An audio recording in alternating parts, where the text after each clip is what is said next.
With the weight of grief still heavy on her shoulders and a young daughter depending on her every decision, Olivia Bennett reluctantly signed the purchase papers for an abandoned post office in the forgotten town of Maplewood Creek, intending only to renovate it into a small bookstore and apartment to rebuild their lives.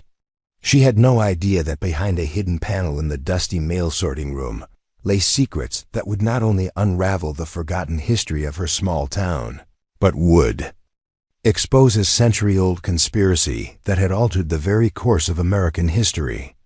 Before we jump back in, tell us where you're tuning in from, and if this story touches you, make sure you're subscribed, because tomorrow I've saved something extra special for you. The late March rain pounded against the windshield of Olivia's weathered sedan as she navigated the winding roads leading to what locals simply called the Old Post. Her daughter Lily, age 8, had finally fallen asleep in the back seat after hours of excited chatter about their new adventure. The headlights illuminated the faded brick building with its classical columns and large windows, now boarded up and covered in decades of neglect. $550, Olivia muttered to herself, pulling up to the two-story structure that looked more like a setting for a ghost story than a future bookstore. Either the deal of a lifetime or the biggest mistake I've ever made.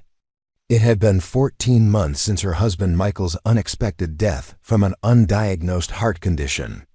14 months of struggling to maintain her job as a high school history teacher while raising a grieving child alone. The opportunity to purchase the abandoned federal building had come just as the lease on their small apartment was ending, and prices in the city were skyrocketing beyond her means. The property has been vacant for over 30 years, the government auction representative had explained over the phone. These rural postal buildings aren't worth much to developers. No historical protection, but plenty of maintenance issues. Most people don't want the headache. Olivia had only a vague knowledge of Maplewood Creek, a once thriving logging town that had slowly faded into obscurity as industries changed and younger generations moved away. The post office had been built during the town's heyday in the early 1900s, a testament to a prosperity long faded. Now at 35, widowed and desperate for a fresh start away from painful memories, Olivia found herself the unlikely owner of a piece of forgotten Americana, tasked with transforming it into a home and business that could support herself and Lily.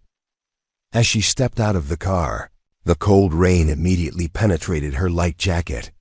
She hurried to wake Lily, helping her navigate puddles on their way to the entrance.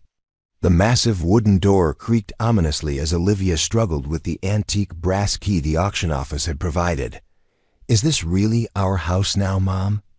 Lily asked, clutching her favorite stuffed rabbit against her chest while staring up at the imposing facade. "It will be, sweetheart.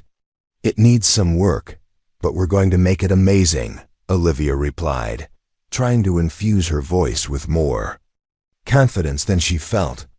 The lock finally surrendered with a reluctant groan, and the door swung open to reveal darkness and the musty smell of decades of abandonment. Olivia fumbled for a light switch, surprised when the yellowed fixtures actually flickered to life. "At least the electricity's still connected," she remarked with genuine relief. The utility district maintained basic services to prevent deterioration, the auction representative had explained.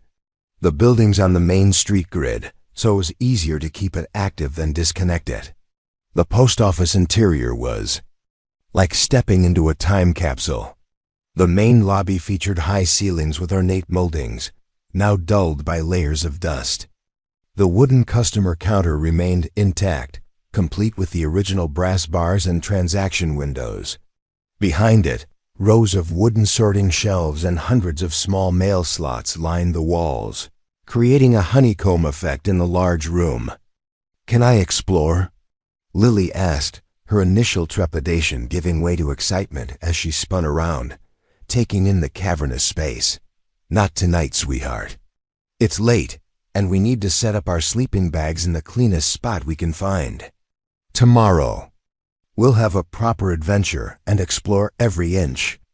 After bringing in their essential belongings and finding a relatively dust-free corner in what had once been the postmaster's office, Olivia settled Lily into her sleeping bag. The little girl fell asleep almost immediately, exhausted from the journey and lulled by the steady rhythm of rain against the large windows. With Lily finally asleep, Olivia took a small flashlight and began a more thorough examination of their new home. The post office was far larger than she had anticipated from the photos in the auction listing. The main floor contained the public lobby, the mail sorting room, the postmaster's office, and a small break room with a kitchenette. A surprisingly grand staircase led to a second floor with 3 additional rooms, presumably once used as record storage and offices. This could actually work, she whispered to herself, her mind already reconfiguring the space. The main lobby would make a perfect bookstore with its natural light and historic charm. The back rooms could be converted into a comfortable apartment. For her and Lily, the upstairs could eventually become additional retail space or perhaps a community reading room. For the first time since Michael's death, Olivia felt a spark of genuine hope. The building needed work, plenty of it, but it had good bones and a certain dignified character that appealed to her historian's heart. More importantly, it represented possibility, a fresh start in a place where she and Lily weren't constantly reminded of their loss. In one corner of the mail sorting room stood a massive oak desk, its surface covered with forgotten papers and postal ledgers. Olivia approached it, feeling like an archaeologist discovering artifacts from another era. This would be where she would have to start tomorrow, sorting through decades of accumulated paperwork to determine what needed to be kept for historical interest and what could be discarded. Preparing and narrating this story took us a lot of time, so if you are enjoying it, subscribe to our channel. It means a lot to us. Now back to the story. As she began organizing the scattered documents, Olivia found mostly what she expected: delivery schedules from the 1980s, employee timesheets, postal regulations. But behind the desk, she discovered something curious: a small bronze plaque that had fallen from the wall. Wiping away decades of dust, she read the inscription: Maplewood Creek Presidential Postal Station, established 1902, designated for special handling of executive correspondence. Presidential Postal Station? Olivia murmured, her historian's curiosity piqued. She'd never heard of such a designation. Most small-town post offices were simply that, ordinary mail processing facilities serving their local communities. Why would this remote outpost have any connection to presidential correspondence? As she replaced the plaque on the wall, Olivia noticed something odd about the wooden paneling behind the desk. One section seemed slightly different from the others, the grain pattern inconsistent, the edges more precisely cut. Heart suddenly racing for reasons she couldn't articulate, Olivia pressed her fingers against the panel and felt a slight give. She applied more pressure to one edge, and to her astonishment, it pivoted inward, revealing a small hidden compartment. Inside was an old brass key, unlike any modern one she'd seen, large and unusual tooth pattern and decorative. Presidential seal on its bow. Alongside it lay a small leather-bound book, its cover unmarked except for the embossed initials, PCS, in faded gold lettering. Outside, the storm intensified, rain lashing against the windows as thunder rumbled. In the distance, lightning briefly illuminated the room, casting strange shadows against the walls. In that flash, Olivia thought she saw movement at one of the windows, a silhouette that disappeared as quickly as it had appeared. Just tree branches, she told herself, though the nearest tree was at least 30 feet from the building. She returned her attention to her discoveries, examining the key with growing curiosity. It was clearly designed for a substantial, important lock, nothing like the simple mechanisms that would have secured ordinary postal equipment. The leather book proved to be even more intriguing. Opening it carefully, Olivia discovered it wasn't a book at all, but a logbook of some sort.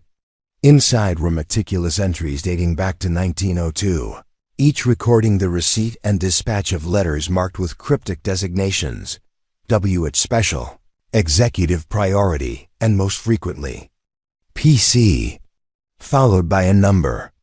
The entries continued chronologically until 1963, when they abruptly stopped. The final page contained a hastily scrawled note: November 22nd, all PC materials secured per Protocol 17, awaiting further instruction. The date sent a chill down Olivia's spine. November 22nd, 1963, the day President Kennedy was assassinated. As she flipped through the pages again, a yellowed newspaper clipping fell from between the sheets. It was a small article from 1964, barely a paragraph long. Local postmaster James Harrington, 57, was found deceased in his home yesterday of an apparent self-inflicted gunshot wound. Harrington had served as Maplewood Creek's postmaster for nearly 20 years. Authorities report no signs of foul play. The post office will remain temporarily closed pending appointment of a successor. The article seemed innocuous enough, but something about the timing, just months after the final logbook entry, struck Olivia as potentially significant. Had this man's death been truly self-inflicted, or was there some connection to whatever PC materials he had secured following Kennedy's assassination? A sound from upstairs pulled Olivia from her thoughts, a distinct creak of floorboards that couldn't be explained by settling timbers. Someone was moving in the rooms above. Heart pounding, Olivia quickly pocketed the key and tucked the logbook into her jacket. She grabbed a heavy brass letter opener from the desk, the closest thing to a weapon within reach, and moved quietly toward the staircase, every sense heightened by fear and maternal protectiveness. Lily was sleeping just rooms away. She paused at the bottom of the stairs, listening intently. The footsteps had stopped, but she could sense a presence, the subtle change in air pressure that comes from another person occupying a space. Gathering her courage, Olivia slowly ascended, testing each step carefully to avoid any telltale creaks. The second-floor hallway was darker than the main level, the only illumination coming from occasional lightning flashes through dirty windows. Olivia moved cautiously, letter opener gripped tightly, checking each room as she passed. The first two were empty, containing only abandoned filing cabinets and dust-covered furniture. The door to the third room, the largest positioned at the front of the building, was slightly ajar, a thin strip of flashlight beam visible in the gap. Someone was definitely inside, searching for something. Olivia considered her options. She could retreat, take Lily, and flee into the storm. She could call for help, though in this remote location, response would be slow at best. Or she could confront the intruder directly, driven by the fierce protectiveness that had defined her life since becoming a mother. She chose the third option. Pushing the door open with a sudden movement, Olivia brandished the letter opener and demanded, "Who are you, and what are you doing in my building?" The flashlight beam swung toward her, momentarily blinding her. When her vision cleared, she found herself facing an elderly man with silver hair and a weathered face that spoke of decades spent outdoors. He wore a postal service uniform, faded, but immaculately maintained, with a name badge reading Walter Bishop. "I might ask you the same question, young lady," the man replied, his voice surprisingly steady despite being confronted by a woman wielding an improvised weapon. "This building has stood empty for 30 years. Now suddenly there's lights and people. Word travels fast in small towns. I purchased this property legally through the federal auction program," Olivia explained, not lowering her makeshift weapon. "I have the paperwork to prove it. Now who are you?" The man lowered his flashlight slightly. "Walter Bishop. I was the last acting postmaster here before they closed it down in '93. Worked here 47 years. Started as a mail sorter back in '46 when I was just 16. He gestured around the room, Old habits die hard. When I saw lights on tonight, thought I'd check if anything was amiss. By breaking in, Olivia challenged, still suspicious. A small smile crossed the old man's face. Didn't break anything. Still have my keys. He patted a ring of keys attached to his belt. They never asked for them back when they shuttered. The place figured they weren't worth the paperwork. Something about his explanation rang true, but Olivia maintained her guard. It's the middle of the night, Mr. Bishop. Most people would call the authorities, not investigate personally. Most people didn't spend half a century in this building, he countered. His eyes narrowed slightly. What's that you're holding?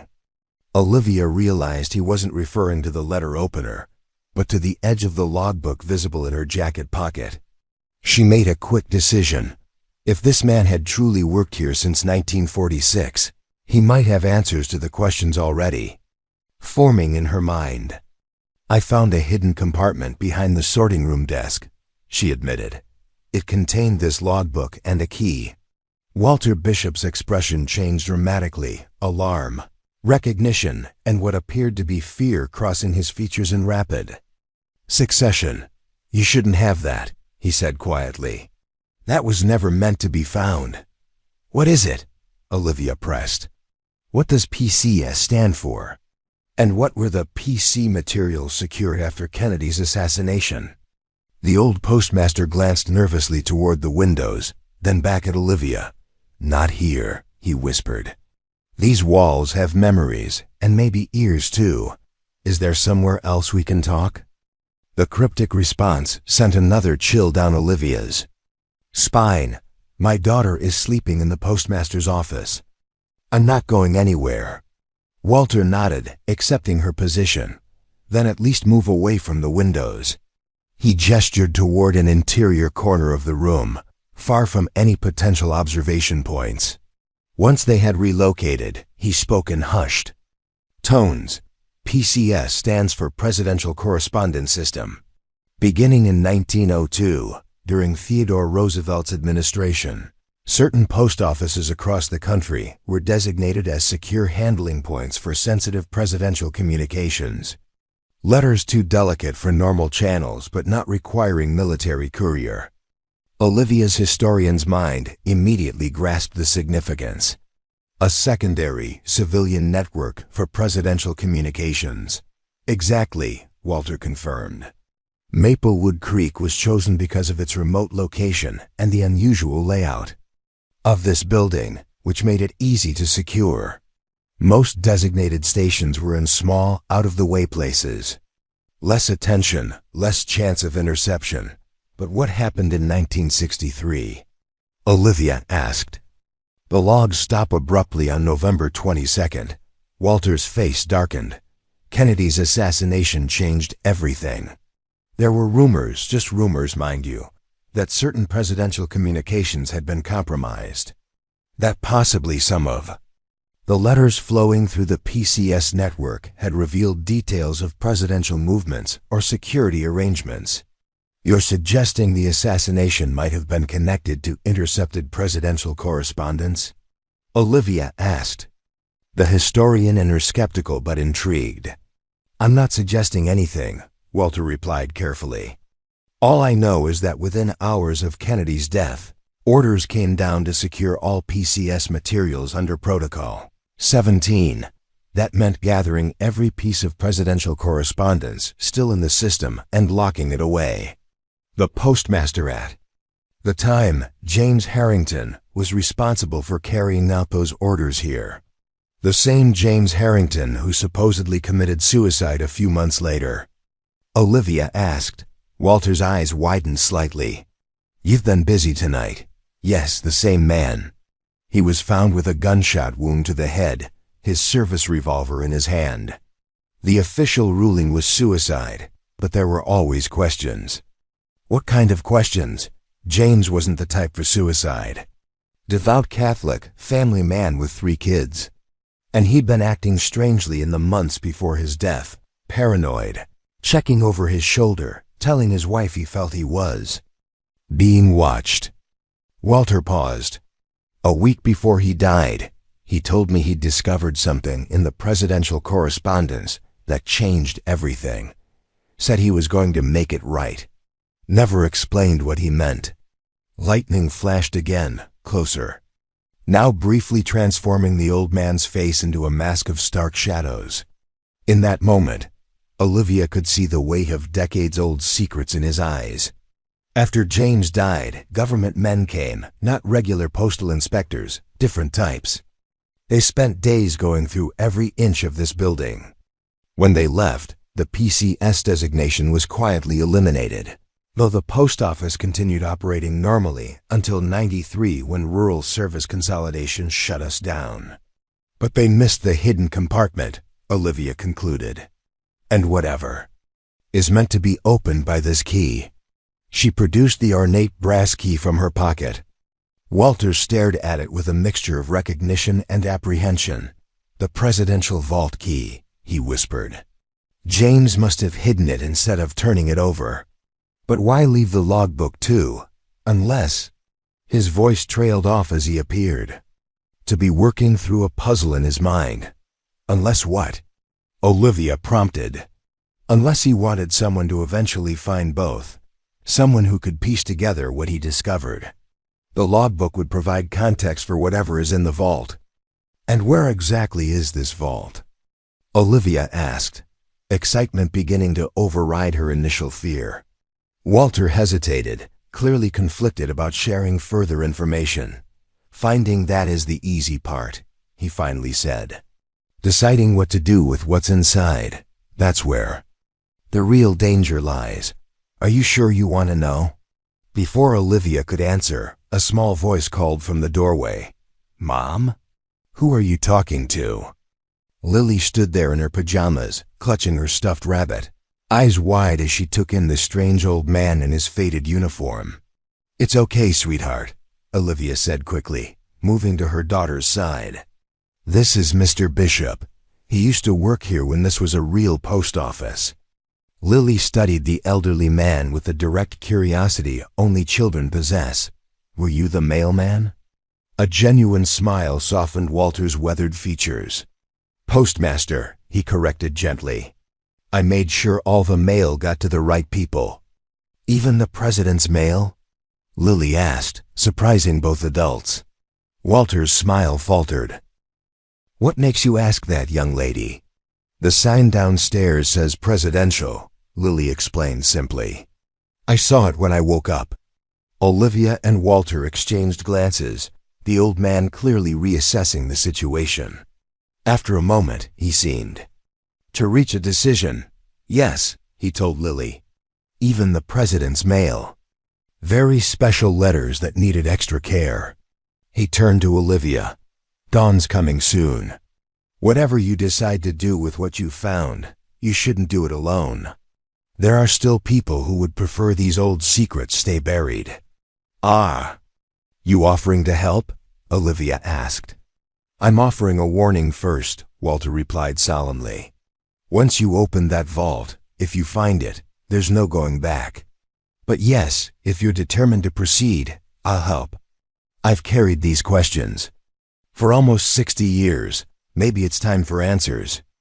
As Walter prepared to leave, promising to return the following day, Olivia felt the weight of decision settling on her shoulders. The abandoned post office she had purchased as a simple solution to her housing needs had just become infinitely more complicated. Whatever secrets lay hidden within its walls had already led to at least one death. Was she willing to risk disturbing ghosts that had lain dormant for decades? She looked down at Lily, who was already peppering Walter with questions about mail delivery in the olden days. Her daughter's natural curiosity and resilience reminded Olivia of why she had become a history teacher in the first place, because understanding the past was essential to creating a better future. "Tomorrow, then," she told Walter as he donned his rain jacket. "We'll see what secrets this place has been keeping." After he left, Olivia returned with Lily to their makeshift sleeping area in the postmaster's office. As her daughter drifted back to sleep, Olivia lay awake, turning the ornate key over in her hands, its weight seemingly growing heavier with each passing moment. The abandoned post office she had purchased for a mere $550 suddenly represented more than just a fresh start. It was a doorway to a mystery that had remained hidden for almost 60 years, a mystery potentially connected to one of the most traumatic events in American history. As dawn's first light began to filter through the dusty windows, Olivia finally succumbed to exhaustion, the brass key clutched tightly in her hand, its presidential seal pressing into her palm like a promise, or perhaps a warning of revelations to come. The first light of dawn painted the abandoned post office in soft gold as Olivia stood at one of the large front windows, cradling a mug of instant coffee between her hands. She had slept fitfully, her dreams filled with hidden vaults and mysterious government men searching through endless rooms of letters. Lily still slumbered peacefully in their makeshift camp, exhausted from the previous day's excitement and upheaval. "What have I gotten us into?" Olivia whispered to herself, watching as the small town of Maplewood Creek gradually came to life. The post office stood on what had once been the town's main street, though now many of the neighboring storefronts were vacant or repurposed into modest apartments. A few early risers walked past, some slowing to stare curiously at the lights visible in the long-abandoned building. Olivia had spent her career teaching American history to high school students, making the events of the past come alive through stories and primary sources. She had always emphasized to her students that history wasn't just a collection of dates and facts, but a complex tapestry of human decisions, each affecting countless lives across generations. Now she found herself potentially holding threads of a historical narrative that had remained hidden for decades. The sound of a vehicle pulling up outside drew her attention. Walter Bishop emerged from an aging blue pickup truck, looking considerably more composed than he had during their midnight encounter. He carried a cardboard box and what appeared to be a large thermos. Olivia opened the heavy front door before he could knock, mindful of Lily still sleeping in the back office. "Brought breakfast," Walter announced, lifting the box. "Maplewood Diner makes the best blueberry muffins in 3 counties. And real coffee, not whatever instant stuff you're drinking." The thoughtful gesture caught Olivia off guard. "Thank you," she said, genuinely touched as she accepted the offerings. "I wasn't expecting hospitality." Walter finished with a small smile. "Despite last night's unusual introduction, we're not completely uncivilized out here in the sticks." As they settled at the old customer service counter to eat, Olivia studied the elderly postmaster more carefully. In daylight, Walter Bishop looked less mysterious but no less intriguing. His postal uniform, though retired decades ago, was meticulously maintained, as if he might be called back to duty at any moment. His hands, spotted with age but remarkably steady, cradled his coffee mug with the careful precision of someone accustomed to handling delicate items. "Why did you really come back here last night?" Olivia asked directly. "After 30 years, suddenly you felt the need to check on the building." Walter considered her question while chewing thoughtfully on a piece of muffin. "Truth? I've been keeping an eye on this place since they closed it. Not every night, mind you, but regular enough. Some habits die hard because of what might still be hidden here. Partly," he acknowledged, "and partly because this building was my life for nearly half a century. When you spend that much time somewhere, it becomes part of you." He set down his coffee. "But yes, I've always wondered if James left something behind, something that explained why he did what he did." "You don't believe he killed himself?" Olivia stated rather than asked. "Let's just say I've had my doubts. James was acting strangely those last few months, but not depressed. Scared, maybe. Determined, definitely. But not a man planning to end his life." Their conversation was interrupted by Lily emerging from the back office, hair tousled from sleep, but eyes bright with excitement about their new adventure. She greeted Walter with the immediate acceptance unique to children, as if midnight encounters with elderly postmasters were perfectly normal occurrences. After breakfast and a quick exploration of the building's main floor that delighted Lily with its mysterious nooks and abandoned postal equipment, Olivia gently suggested her daughter might enjoy creating a drawing of their new home while she and Walter discussed boring grown-up renovation plans. Once Lily was happily established with paper and colored pencils at the old service counter, Olivia turned to Walter with renewed purpose. "You mentioned the vault. Where would it be?" Walter hesitated, glancing toward Lily. "Are you certain you want to pursue this? Once some doors are opened, they can't be closed again." "I need to know," Olivia replied simply. "Whatever is in that vault has been waiting almost 60 years to be found. Maybe it was meant to be me who found it." The old postmaster studied her face, seemingly searching for something. Whatever he saw must have satisfied him, because he nodded once decisively. "The basement," he said quietly. "This building has a full basement level that wasn't included in the public plans. Official records show only a small maintenance cellar, but there's much more below us. How do we access it?"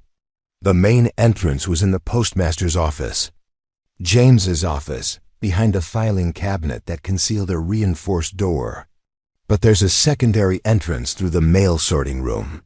Less obvious, meant as an emergency exit if the main access was compromised. Olivia processed this information with growing amazement. This sounds more like a spy facility than a post office. The PCS network operated during the Cold War, Ms. Bennett. Paranoia was standard government policy back then. Walter stood, gesturing for her to follow. "I'll show you."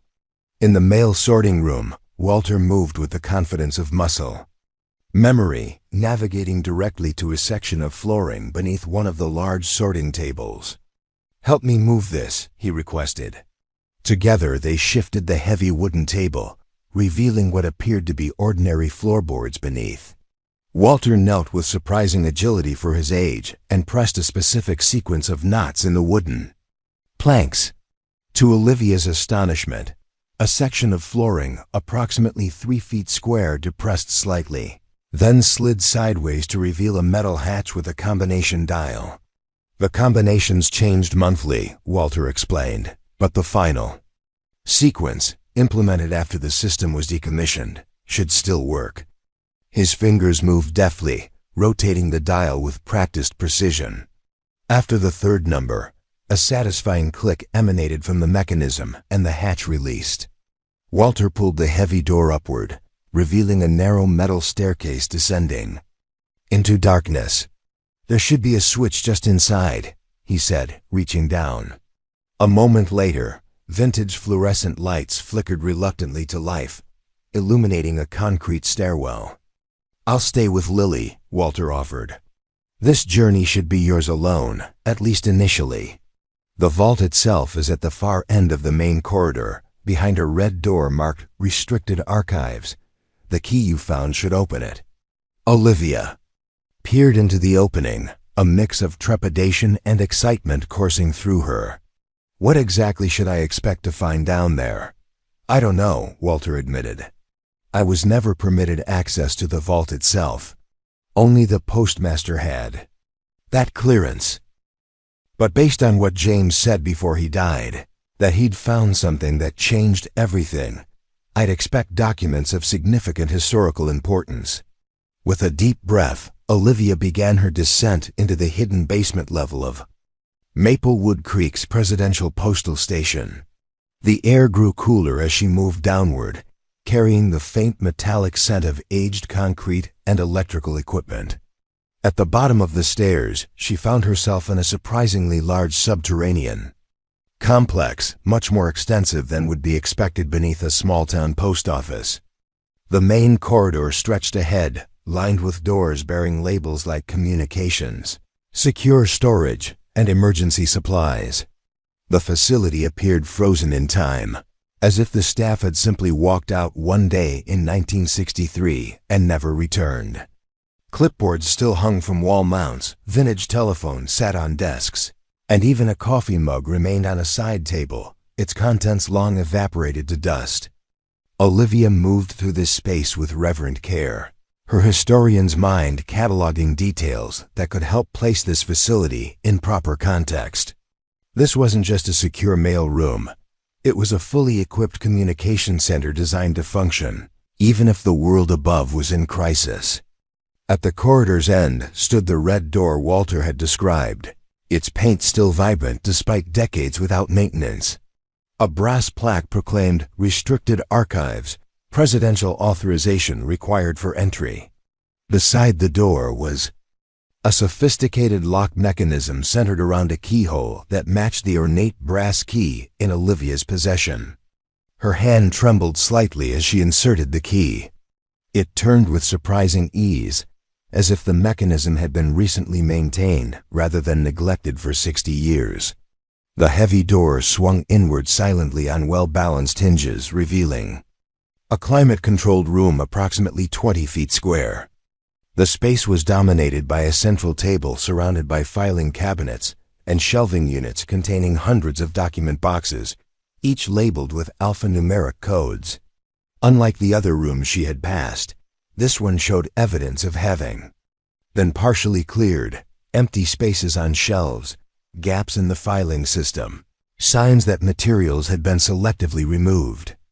On the central table sat a single document box, more ornate than the others, bearing the presidential seal and a simple label, "Contingency Protocols, November 1963, Eyes Only."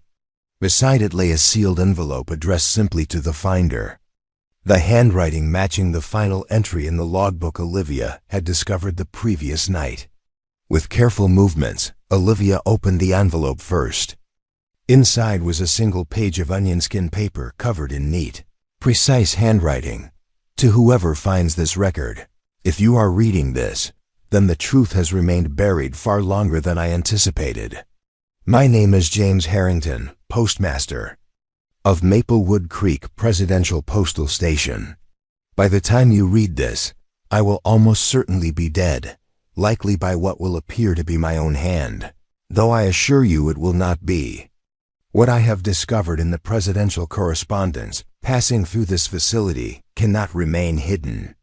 Within the accompanying box are letters that never reached their intended recipients, communications between President Kennedy and Soviet Premier Khrushchev in the weeks before Dallas, unofficial, personal letters that outlined a joint plan to end the Cold War through unprecedented cooperation and mutual disarmament. These letters reveal that both leaders had grown weary of bringing the world repeatedly to the brink of nuclear annihilation. They had begun developing a framework for peace without the knowledge of their respective military and intelligence establishments, entities with too much power and too much interest in maintaining the status quo of international tension. I believe President Kennedy was killed to prevent this peace initiative from proceeding. I believe those responsible included elements within our own government who stood to lose power, influence, and enormous defense contracts if the Cold War ended. I was ordered to surrender all presidential correspondence under Protocol 17 following the assassination. Instead, I secured the most damning evidence here, hoping to find a way to safely bring it to light. That opportunity never came. I am now under constant surveillance and have reason to believe my life is in imminent danger. If you have found this, you face a momentous choice. Revealing these documents will challenge the official history of one of our nation's greatest tragedies. Powerful interests may still exist to prevent this exposure. Yet the truth, however painful, must eventually come to light if we are ever to heal. Proceed with caution, but please, proceed. With hope for a more honest future, James Harrington. Postmaster, Maplewood Creek, November 18, 1964. Olivia read the letter twice, her hands shaking more violently with each word. If authentic, this was beyond anything she could have imagined. Evidence potentially linking elements within the U.S. government to the assassination of President Kennedy, all to prevent a secret peace initiative with the Soviet Union. She turned to the document box, its brass clasps tarnished but intact. Inside, She found exactly what James Harrington had described, a series of handwritten letters between Kennedy and Khrushchev, each bearing authentic-looking official stamps and seals. The correspondence outlined a bold vision for gradual, mutual disarmament and increasing cooperation between the superpowers, a vision that died in Dallas on November 22, 1963. Also in the box were intelligence briefings suggesting that certain elements within both American and Soviet security services had become aware of the unofficial communications and were actively working to disrupt them. Names were mentioned: powerful military figures, intelligence directors, influential defense contractors, all with enormous stakes in maintaining Cold War tensions. Most damning of all was a memo dated November 18, 1963, just 4 days before the assassination, from a high-ranking military official to several intelligence directors. It referenced the unacceptable security breach represented by unauthorized presidential communications and the necessity of contingency protocols to prevent irreparable damage to national security interests. The final document in the box was a newspaper clipping similar to the one Olivia had found in the logbook, the report of James Harrington's suicide. But this version had handwritten notes in the margins, listing unusual circumstances not mentioned in the published account. No powder residue on hands. Wrong angle for self-inflicted wound. Office searched before police arrived. Personal effects removed. Olivia sat heavily in the archivist's chair, the weight of history pressing down upon her. What she held wasn't just a historical curiosity. It was dynamite, evidence that could potentially rewrite a pivotal chapter of American history and implicate high-level government officials in one of the most notorious assassinations of the 20th century. But the implications extended beyond history. If Harrington was correct, he had been killed for possessing these documents.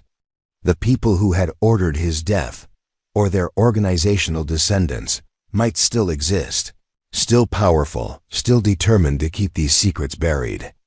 As a historian, Olivia felt an obligation to truth, to bringing hidden facts into the light.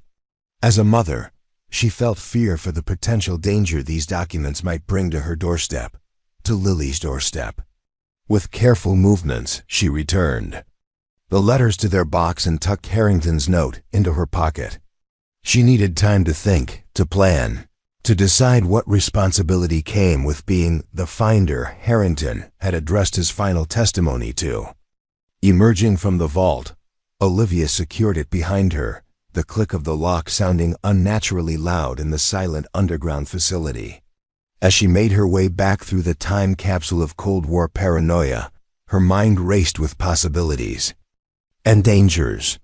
By the time she reached the stairs leading back to the main level, she had made at least one decision: she wouldn't face this alone.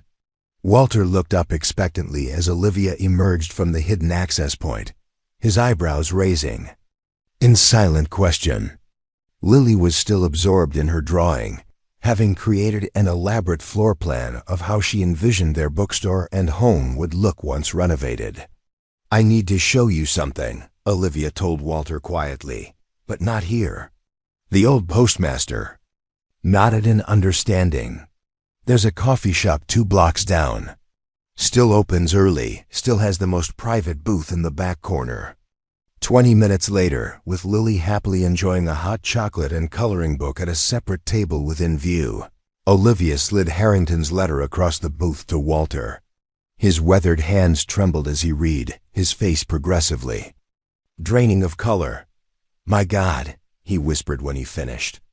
"I knew James was worried about something important, but this—" His voice trailed off as he stared at the letter. Kennedy and Khrushchev working together to end the Cold War? Outside official channels? "There are actual letters," Olivia confirmed in a hushed tone. "Handwritten, personal communications. Between them discussing gradual disarmament and cooperation. And intelligence documents suggesting certain military and intelligence leaders knew about it and considered it a threat." Walter's eyes closed briefly, pain etching deeper lines into his already weathered face. James wasn't paranoid. He wasn't delusional. He was murdered.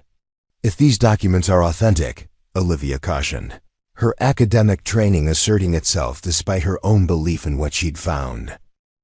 They're real, Walter said with quiet certainty. I knew James Harrington for 20 years. He was methodical, honest to a fault, dedicated to his oath of office. If he preserved those documents and wrote this letter, then everything in it is exactly as he believed it to be. Then the question becomes, what do we do with this information? Olivia asked. These documents could rewrite history, but at what cost? Harrington was killed for having them. We could be putting Lily, in danger. Walter glanced toward the little girl, who was carefully coloring within the lines of her book, tongue caught between her teeth in concentration.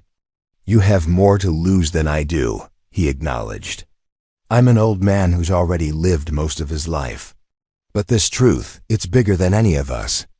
Olivia followed his gaze to her daughter, her heart constricting with the instinctive desire to protect her child from any potential harm. Yet she also considered what kind of world she wanted Lily to inherit, one where painful truths could be buried by those with power, or one where the pursuit of truth, however difficult, was valued and protected. We need help, she decided. Expert help to verify these documents, legal protection to safely release them if they're authentic. This isn't something we can handle alone. Walter nodded slowly. I may know someone who could help, Catherine Mercer, history professor at State University. Specializes in Cold War history, has security clearances from her work with the National Archives. More importantly, she's James Harrington's granddaughter. This revelation startled Olivia. His granddaughter? Does she know about any of this? Only what family stories were passed down. That her grandfather wasn't the type to take his own life, that there were inconsistencies in the official account. She spent years researching Cold War communication protocols, trying to understand the world he worked in. I've kept in touch with her over the years. If anyone would know how to authenticate these documents and protect their chain of custody, it would be Catherine. Olivia considered this unexpected connection. Would she be willing to help us? To finally learn the truth about her grandfather's death? To potentially vindicate his final act? Yes, I believe she would. Walter pulled out a basic flip phone. I can call her now, though it might take her a day or two to get here from the university. As Walter made the call, stepping outside for privacy, Olivia found herself at a crossroads. Far different from the one she had anticipated when purchasing the abandoned post office. She had sought a fresh start, a simple new beginning for herself and Lily. Instead, she had stumbled upon a historical mystery with potentially explosive implications for the nation's understanding of its own past. Walter returned a few minutes. Later, his expression a mixture of relief and tension. Catherine's coming. She's canceling her classes and driving up tonight. Should be here by morning. That fast? Olivia asked, surprised. I told her we might have found evidence explaining her grandfather's death. Nothing more specific over the phone. Walter glanced around the coffee shop, his old habits of security consciousness evidently still intact. She's been waiting for answers her entire life. Throughout the remainder of the day, Olivia divided her attention between creating a semblance of comfortable living space in their new home and processing the magnitude of what she had discovered. She and Lily cleared years of dust from the postmaster's office and break room, establishing a temporary living area with their sleeping bags and essential supplies. Walter helped move some basic furniture from his home, a small table, 2 chairs, an old but comfortable armchair. The normalcy of these domestic activities provided a comforting counterbalance to the weight of historical conspiracy now resting on Olivia's shoulders. She watched Lily explore their new domain with unbridled enthusiasm, her natural resilience a reminder of children's remarkable ability to adapt to change. Mom, can my room be upstairs? Lily asked as they organized their meager belongings. The big room with the corner windows? I could see the whole town from there. We'll see, sweetheart, Olivia replied, smiling despite her preoccupation. First, we need to make sure everything's safe and structurally sound before we start picking. Rooms. Mr. Walter says this building is built like a fortress, Lily reported seriously. He says they don't make them like this anymore. The child's innocent repetition of Walter's words carried unintended significance that wasn't lost on Olivia. The building's fortress-like construction had been deliberate, designed to protect secrets of national importance. Now those secrets were in her possession, their weight almost physically palpable. As evening approached, Walter reluctantly departed, promising to return in the morning with Catherine Mercer. Before leaving, he pressed a small object into Olivia's hand, a vintage Postal Service revolver. James's service weapon, he explained quietly, ensuring Lily couldn't overhear. Not the one they claimed he used on himself. Each postmaster had two, one for official duty, one secured in their home. This is the latter. His widow gave it to me for safekeeping years ago. I've kept it maintained. Olivia nearly refused it, her instinctive aversion to firearms asserting itself.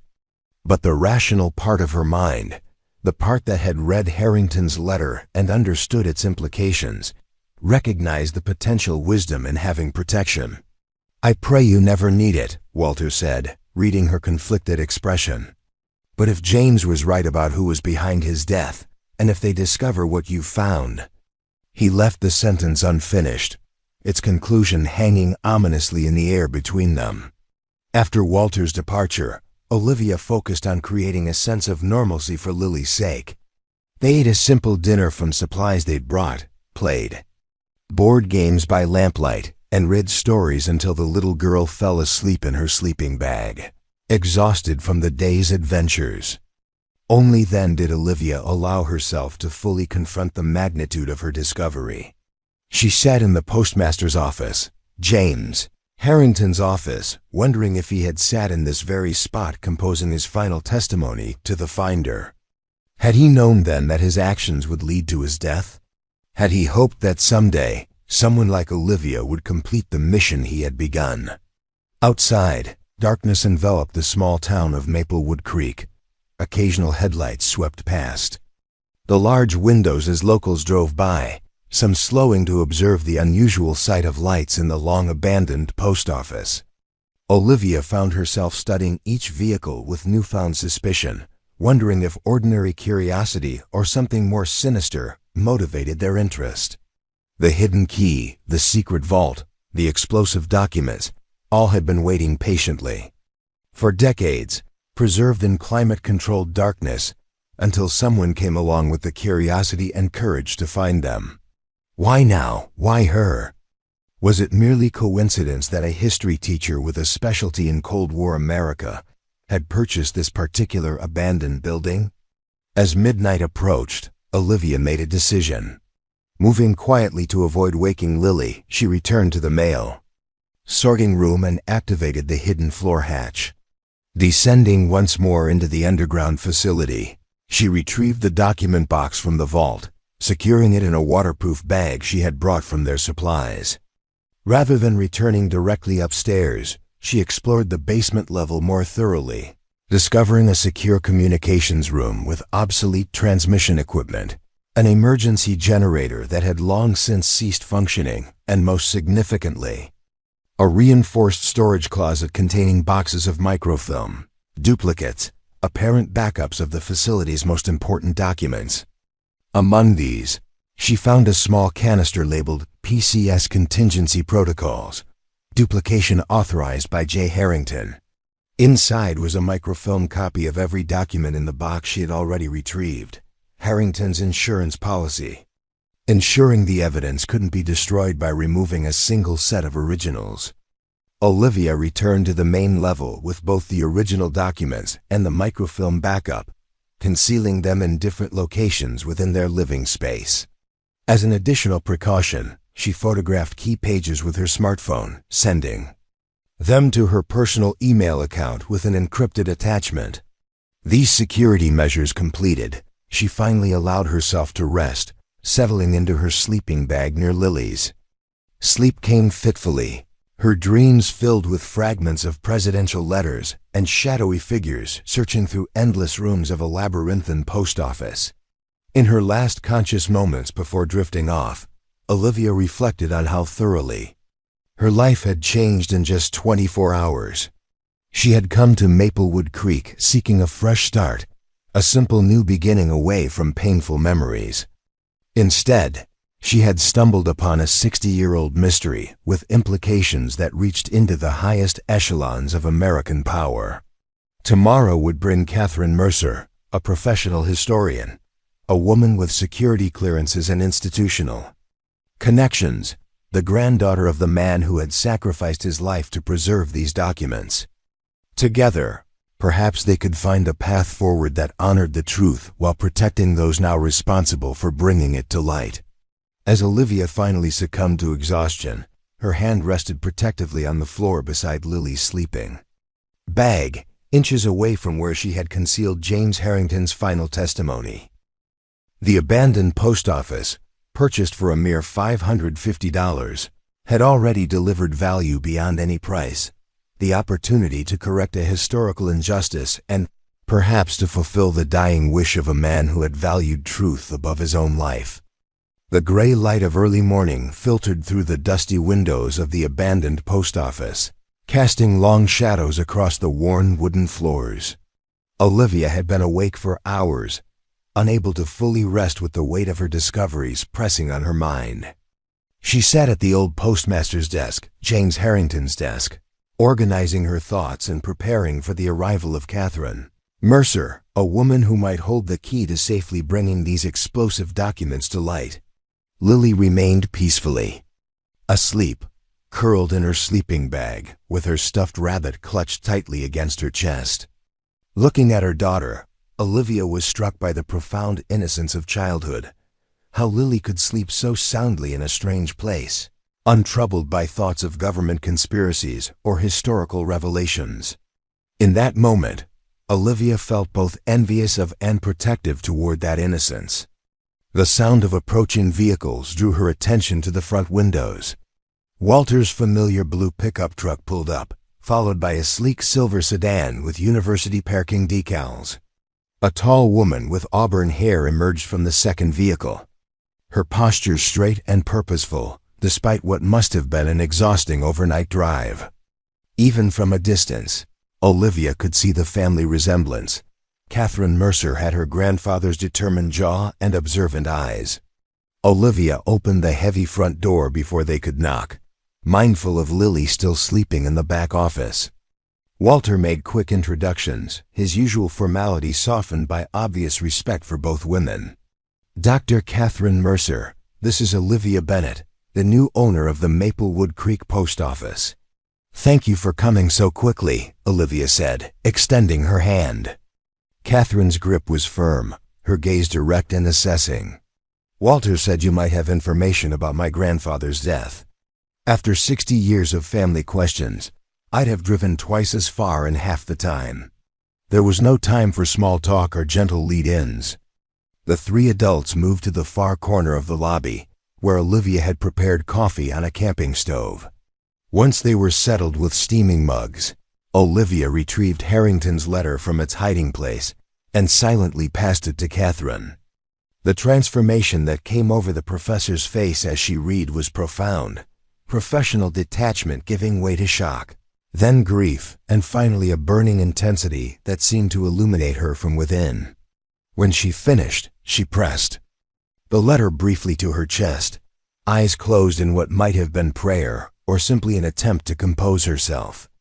My grandmother always said he wasn't the type to take his own life, Catherine finally said, her voice steady despite the emotion evident in her eyes. The family never accepted the official story, but we had no proof, no alternative explanation. Just the unshakable conviction that James Harrington was not a man who would abandon his family by choice. There's more, Olivia said gently. The documents he preserved, The letters between Kennedy and Khrushchev. I retrieved them from the vault last night. Catherine's eyes widened. You have the actual letters? Physical evidence of what my grandfather describes here. Olivia nodded, retrieving the document box from its hiding place beneath a loose floorboard.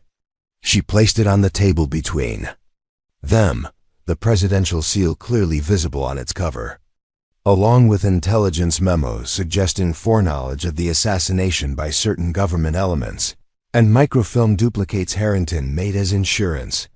With reverent care, Catherine opened the box, her trained historian's hands. Donning the cotton gloves she had instinctively retrieved from her bag. As she examined the documents one by one, her professional expertise became evident in her methodical approach and incisive observations. The paper composition is consistent with White House stationery from the period, she noted, examining one of Kennedy's letters under a portable magnifier. The watermarks appear authentic, the handwriting. She paused, comparing the script to reference samples on her tablet. Extremely consistent with verified Kennedy documents I've studied. The same subtle pressure patterns, the characteristic slant. For nearly an hour, Catherine analyzed the physical evidence, occasionally murmuring technical observations or requesting better light. Finally, she looked up, her expression a mixture of professional excitement and personal vindication. I would need specialized equipment for absolute confirmation, but based on my expertise in Cold War documentation and presidential archives, these appear to be authentic. The consistency across multiple physical and contextual indicators is extremely compelling. She carefully replaced the documents in their box. My grandfather was telling the truth. These are genuine communications between Kennedy and Khrushchev, operating outside official channels to plan a gradual end to the Cold War. The magnitude of this confirmation hung heavily in the air between them. Walter, who had remained silent throughout Catherine's examination, finally spoke. So James was murdered to prevent these letters from becoming public, to hide the fact that Kennedy was working toward peace when elements within our own government wanted to maintain the Cold War. It aligns with several historical theories that have never had sufficient evidence to move beyond speculation, Catherine confirmed. There have always been questions about certain military and intelligence figures who opposed Kennedy's foreign policy direction, who stood to lose power and influence if tensions with the Soviets eased. But nothing this direct, this damning has ever emerged. The question now, Olivia said, is what we do with this information. These documents could fundamentally change our understanding of a pivotal moment in American history, but at what risk? Your grandfather was killed for possessing them. Are the same forces or their institutional descendants still powerful enough, still motivated enough to take similar actions today? Catherine considered this carefully, her historian's commitment to truth visibly wrestling with practical concerns for safety. The political landscape has changed dramatically since 1963. The Cold War ended decades ago. Many of the specific individuals named in these documents are dead. But institutions have long memories, and bureaucracies are designed to protect themselves. We need to approach this strategically, Walter advised. Not just dumping the information publicly where it could be discredited or buried, but ensuring it reaches the right people who can protect both the documents and those who bring them to light. A small voice interrupted their intense discussion. Mom? Who's the new lady? Lily stood in the doorway to the back office, hair tousled from sleep, curious eyes taking in the serious faces of the adults, and the documents spread across the table. This is Dr. Mercer, sweetheart, Olivia explained, quickly gathering the papers. She's a historian who's helping us learn more about the history of our new home. Catherine's expression softened as she regarded the child. You can call me Catherine, she offered with a warm smile. And you must be Lily. Your mom tells me you're going to help turn this place into a wonderful bookstore. Lily nodded enthusiastically, momentarily distracted from the mysterious activities of the adults. I'm going to have a special corner just for kids' books, with pillows and maybe a little castle to read in. That sounds perfect, Catherine agreed. Every good bookstore needs a castle. With Lily now awake and curious, the adults shifted their conversation to more immediate, practical matters. The logistics of Olivia and Lily's relocation, the considerable renovation needs of the building, the practicalities of establishing a bookstore in a small town with a limited customer base. Catherine, proving herself as adaptable as she was intelligent, smoothly participated in this safer discussion while they prepared a simple breakfast. Only when Lily became absorbed in exploring the fascinating vintage mail sorting equipment did the conversation return to the documents, now secured out of sight. I have colleagues at the National Archives who specialize in authenticating presidential documents, Catherine said quietly. People I trust implicitly with the highest security clearances. With your permission, I'd like to bring one of them here, Dr. Marcus Wong, the leading expert on Kennedy-era presidential communications. Olivia hesitated, her protective instincts flaring at the thought of widening the circle of those who knew about the documents. Can we trust him with something this sensitive? Marcus lost his father in Vietnam, Catherine explained. He's dedicated his career to understanding how political decisions of the early 1960s led to that devastating conflict. If these documents show that Kennedy was working toward a different path when he was killed, Marcus would view their proper handling as sacred duty. More practically, he has the technical expertise and equipment to provide irrefutable authentication. Walter nodded slowly. The more credible voices willing to verify these documents, the harder it becomes for anyone to discredit them when they eventually become public. And they must become public, Catherine stated firmly. My grandfather died to preserve this truth. We owe it to him and to history to ensure it finally comes to light. But, she added, glancing meaningfully toward Lily, we also have a responsibility to protect the living while honoring the dead. This acknowledgement of the very real dangers they might face brought the conversation to its central dilemma: how to release historically explosive information while minimizing the risk to those involved. It was a question that would require careful thought, expert advice, and a strategy that anticipated potential opposition from powerful interests. I suggest we proceed along two parallel paths, Catherine proposed.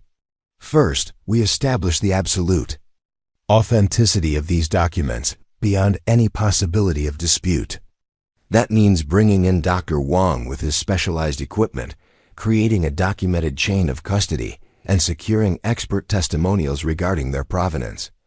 And the second path? Olivia asked. We identify the proper channels for release, not just throwing them to the media where they could be sensationalized or discredited, but working through respected historical institutions and legal frameworks that provide some measure of protection. The Presidential Records Act, the Historical Records Disclosure Protocols, the Kennedy Assassination Records Collection Act all provide potential avenues with built-in oversight that makes it harder for anyone to simply bury this information. Again, Walter considered this approach. How long would all that take? Weeks at minimum. Possibly months to do it properly. Catherine's expression was apologetic but firm. I understand the impulse to move quickly, to share this revelation immediately. But if we want this truth to actually matter, to be accepted and entered into the historical record rather than dismissed as a conspiracy theory, we need to be methodical. The old postmaster nodded reluctantly, acknowledging the wisdom. In her caution, Jane's waited 60 years for this moment. I suppose I can wait a bit longer to see his name cleared. As they continued discussing strategy, Olivia found herself increasingly drawn to Catherine's methodical approach. As a history teacher, she understood the importance of proper documentation and authentication. Evidence without context or credibility ultimately changed nothing. I agree with Catherine's approach, she finally said. But there's another dimension we need to consider: our own security during this process. If these documents are as significant as we believe, And if there are still people or institutions with motivation to prevent their release, we're potentially making ourselves targets. The historian nodded gravely. My first recommendation would be secure storage of the originals, a bank vault, possibly, with documented access protocols. The microfilm copies should be stored separately as insurance. And I'd suggest creating digital backups secured in encrypted cloud storage, accessible only if something happens to us. Dead man's switch, Walter murmured. If we can't proceed with the proper release, the information gets out anyway. Exactly, Catherine confirmed. It removes the incentive for anyone to interfere with us.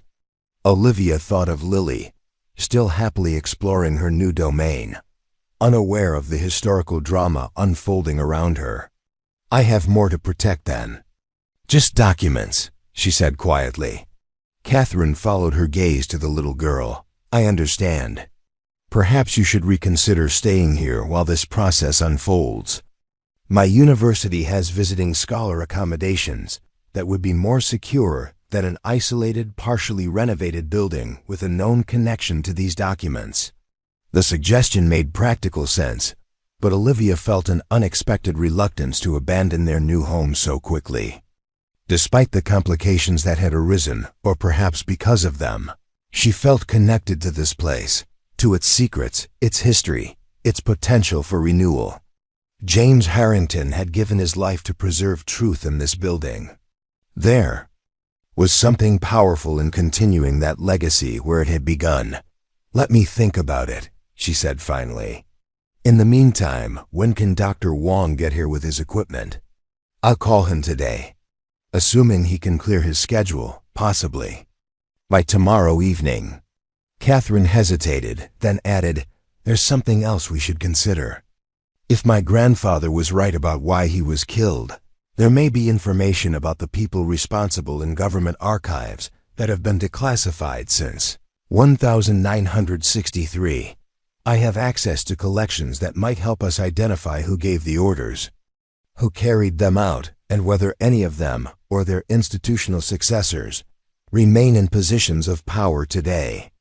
This suggestion opened yet another avenue of investigation, not just authenticating and releasing Harrington's evidence, but potentially identifying those who had silenced him.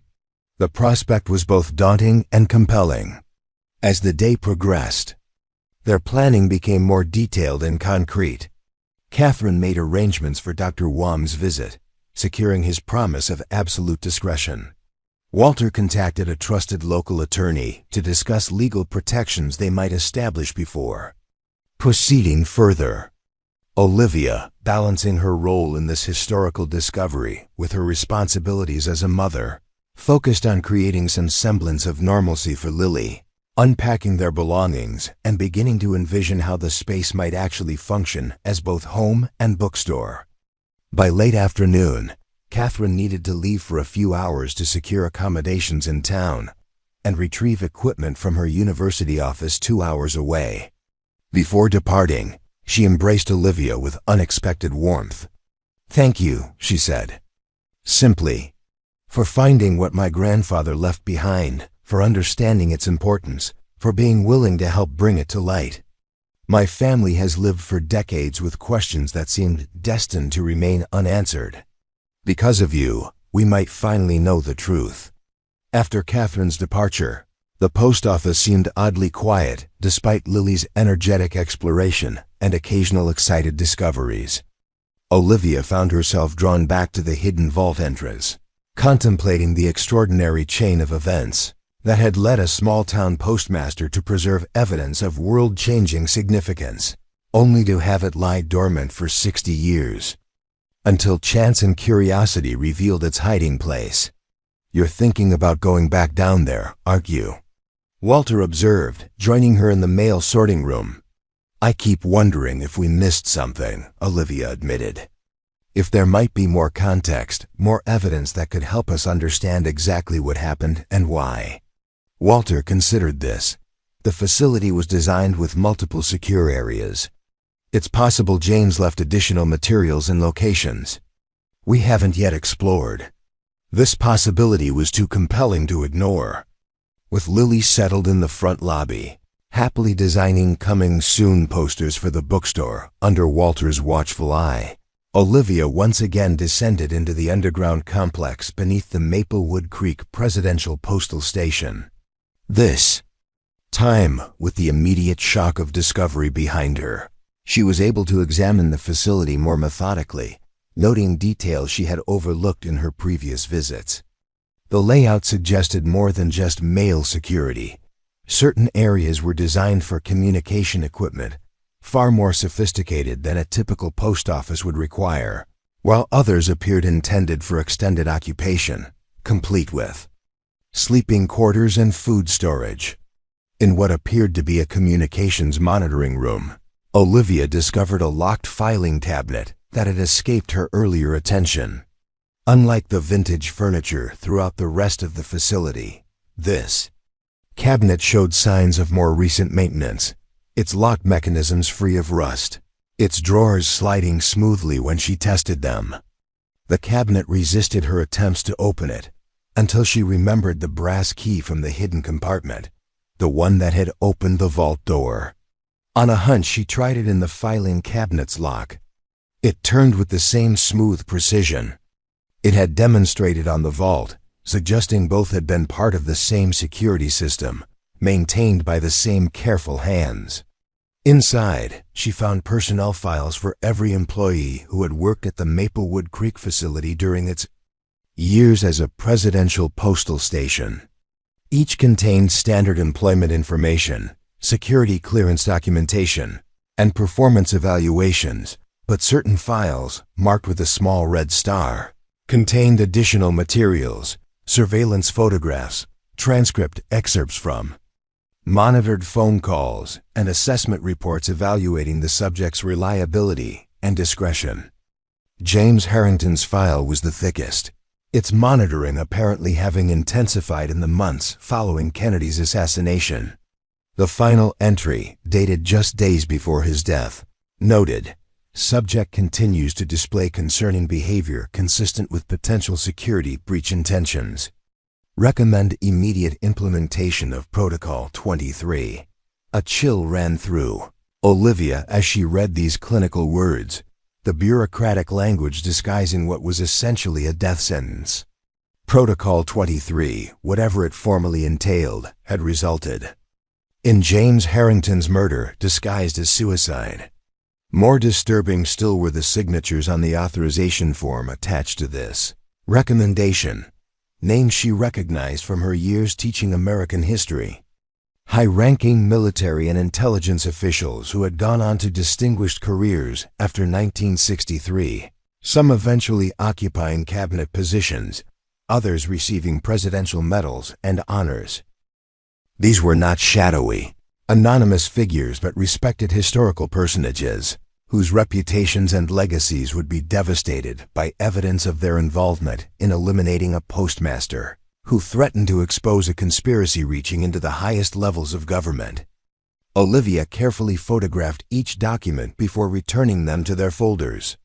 As she prepared to close the cabinet, she noticed a small envelope taped to the inside of the bottom drawer, easily overlooked unless the drawer was fully extended. It contained a single key and a handwritten note in James Harrington's now familiar script, "For after they come for me. Storage locker number 17, Central Station, Washington, D.C., paid in advance for 50 years. This discovery suggested that Harrington, anticipating his own murder, had created yet another backup, documents stored hundreds of miles away in the nation's capital, beyond the reach of those monitoring him in Maplewood Creek. The systematic thoroughness of his efforts was both admirable and heartbreaking, a testament to one man's determination to preserve truth at any cost. Returning to the main level with her new discoveries, Olivia found Walter entertaining, Lily with stories about the old days of mail delivery, tales of letter carriers battling blizzards and wild animals to ensure every address received its correspondence.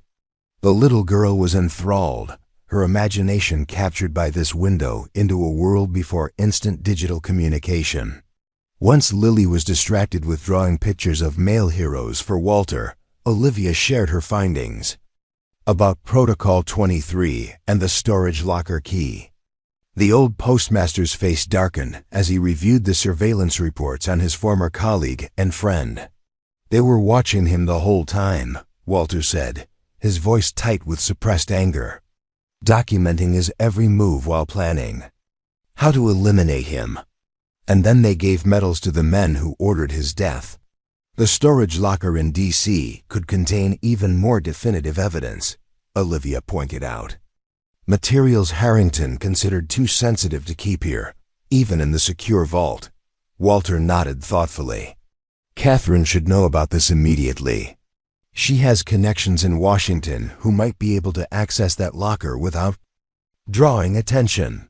As they waited for Catherine's return, Olivia found herself contemplating the extraordinary courage James Harrington had displayed, not just in preserving evidence that powerful people wanted destroyed, but in creating multiple fail-safe measures to ensure that evidence would eventually come to light, even at the cost of his own life. That same evening, as they shared a simple dinner in what would eventually become the bookstore's reading nook, Olivia noticed Lily watching her with unusual intensity. "What's on your mind, sweetheart?" she asked gently. "Are you doing something important, Mom?" the little girl asked. "Something big and secret? You and Mr. Walter and Dr. Catherine keep whispering and looking serious." The perceptiveness of children never ceased to amaze Olivia. Despite their efforts to shield Lily from the historical drama unfolding around her, the child had sensed the gravity of their activities. "Yes," Olivia admitted after careful consideration. "We're working on something important, helping to correct a mistake from a long time ago, making sure that truth is known about something that happened in history." Lily considered this with the solemn thoughtfulness only children can bring to adult matters. "Like when I broke Mrs. Peterson's flower pot but Tommy got blamed? And I had to tell the truth even though I was scared?" Olivia smiled at the simple yet profound comparison. "Very much like that, yes. Sometimes telling the truth is scary, but it's still the right thing to do." "Is that why you look worried sometimes?" Lily persisted. "Because you're scared to tell the truth?" "Not scared to tell it," Olivia clarified, choosing her words carefully. "More concerned about how to tell it in the right way so people will listen and understand." This explanation seemed to satisfy Lily, who returned to her dinner with renewed enthusiasm. The matter settled in her straightforward view of the world. For Olivia, however, the innocent question highlighted the moral dimension of their undertaking, not just the historical significance of the documents, but the ethical imperative to ensure the truth they contained finally reached the public consciousness. Later that night, after Lily had fallen asleep, Catherine returned with news that both accelerated their timeline and added complexity to their task. "Dr. Wong can be here tomorrow afternoon with all the necessary authentication equipment," she reported. "But there's a complication. In researching the presidential postal station system, I discovered that a Freedom of Information request was filed 3 weeks ago, seeking all records related to the Maplewood Creek facility." "By whom?" Walter asked sharply. "A private research foundation called the American Security Heritage Institute. On the surface, they appear to be a standard conservative think tank focused on national security issues. But digging deeper, I found connections to former intelligence community figures and defense contractors, including corporate descendants of companies named in the documents Harrington preserved. The implication was clear and disturbing. "They know something's here," Olivia said. "Maybe not exactly what, but enough to start looking." Catherine nodded grimly. The timing of their FOIA request coincides almost perfectly with the government auction listing this property. "I think they've been monitoring for any activity related to these old PCS facilities, especially this one." "How would they even know to look?" Walter wondered. "It's been 60 years. "Bureaucracies have long memories," Catherine reminded him. "And the people who gave the orders to silence My grandfather would have passed that institutional knowledge to their successors, creating a generational watchfulness for any signs that his hidden evidence might resurface. This revelation cast their situation in an even more urgent light. They weren't just racing against time to properly authenticate and release historical documents. They were potentially racing against others who had motivation to ensure those documents never saw the light of day. We need to accelerate our timeline, Olivia decided. The longer we wait, the greater the risk that these people will connect the dots and realize what we found. Catherine agreed. Once Dr. Wong verifies the documents tomorrow, I propose we immediately secure the originals in a safe deposit box at the regional bank in the county seat, not locally where it might attract attention. Then I'll take the microfilm copies directly to my university's secure archives, where they can be properly digitized under controlled conditions. And the storage locker in Washington? Olivia asked. I have a colleague flying to DC tomorrow for a conference. She can check the locker discreetly, document whatever she finds, and secure the contents before returning here. Catherine's efficient planning reflected her academic training and perhaps something inherited from her grandfather, the ability to systematically address complex problems under pressure. As their strategy took shape, Olivia felt a curious blend of apprehension and purpose. The abandoned post office she had purchased for a modest sum had transformed from a simple, fresh start into something far more significant, a doorway to historical truth long suppressed, a chance to fulfill the dying wish of a man who had sacrificed everything to preserve evidence of a conspiracy that had changed the course of American history.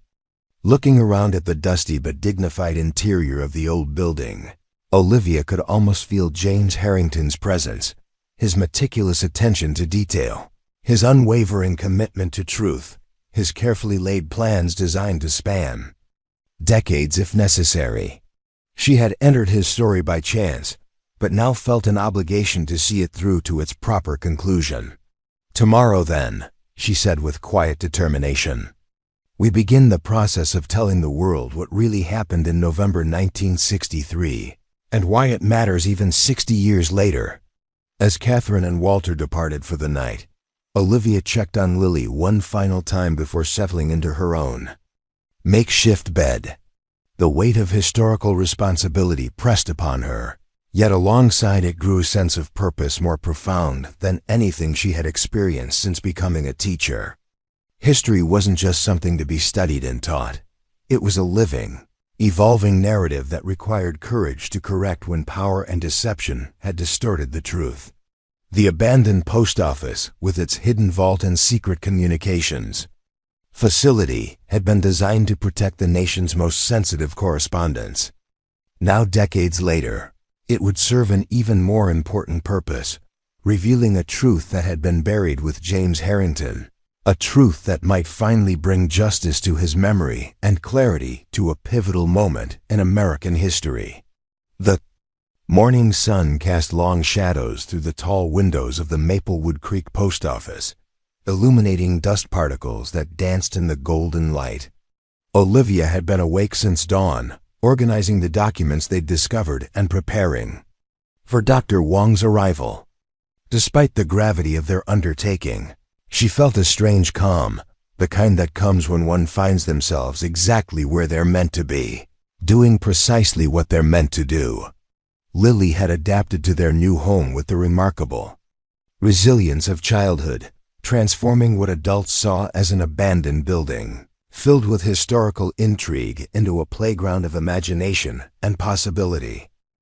She had claimed a sorting cubby as her special mail office, and was busily creating handmade postcards addressed to her friends back in the city.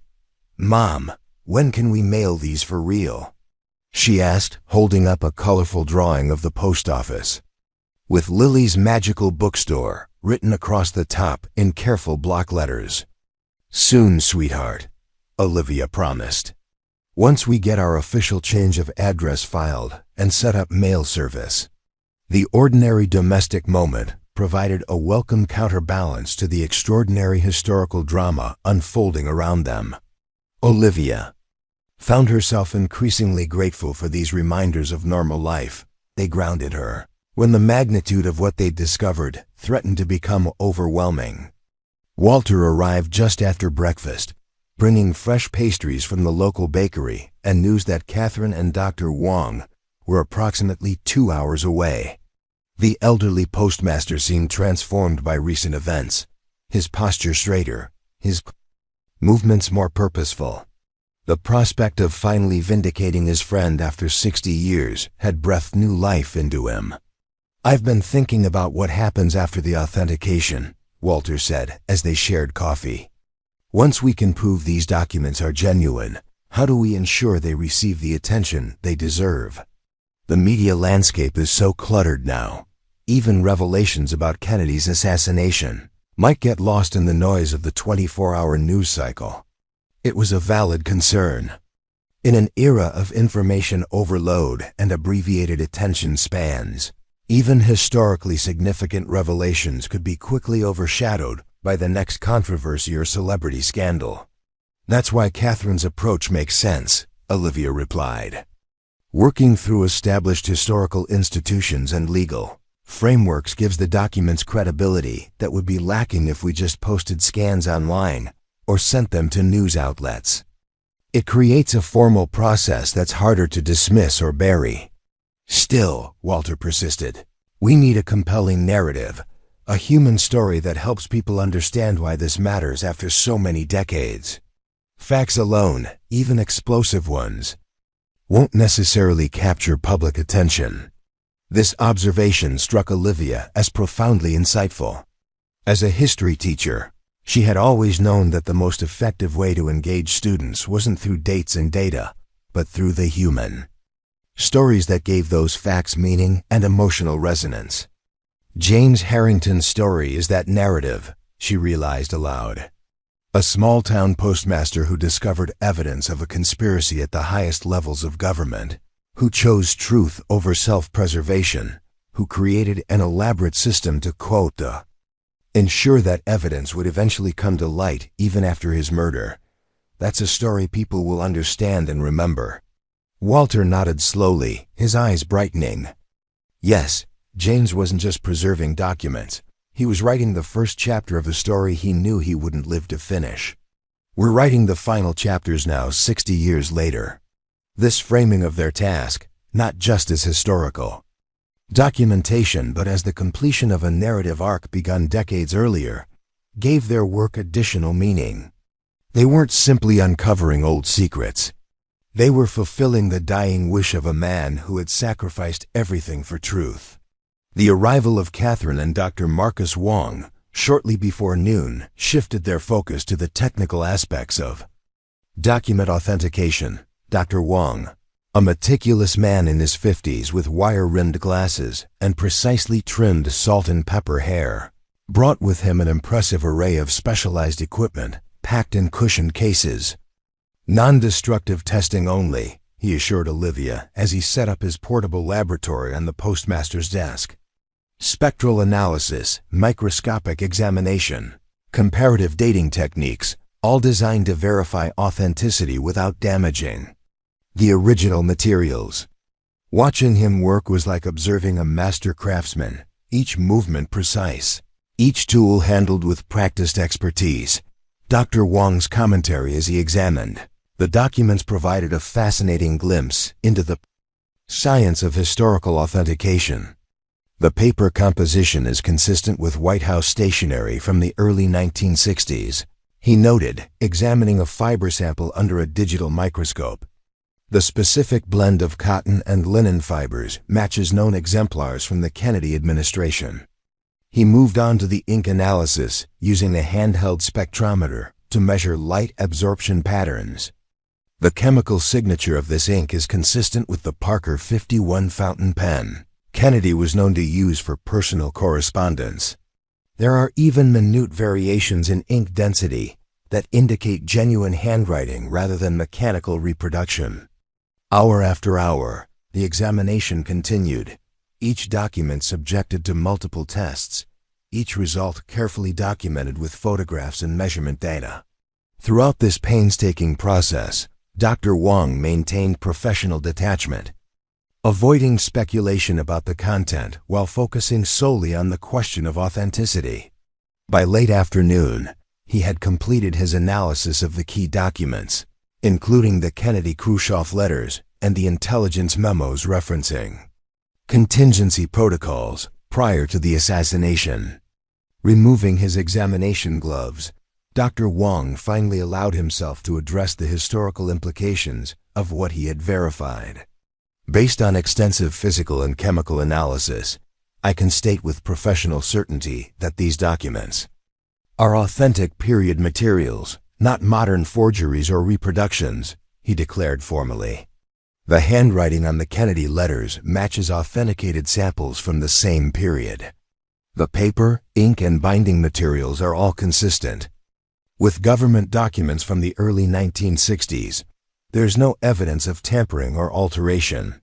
He paused, then added with careful precision, "In my professional opinion as a document specialist with the National Archives, these materials represent genuine historical artifacts of significant importance to our understanding of the Kennedy administration and potentially to our interpretation of events surrounding the president's assassination."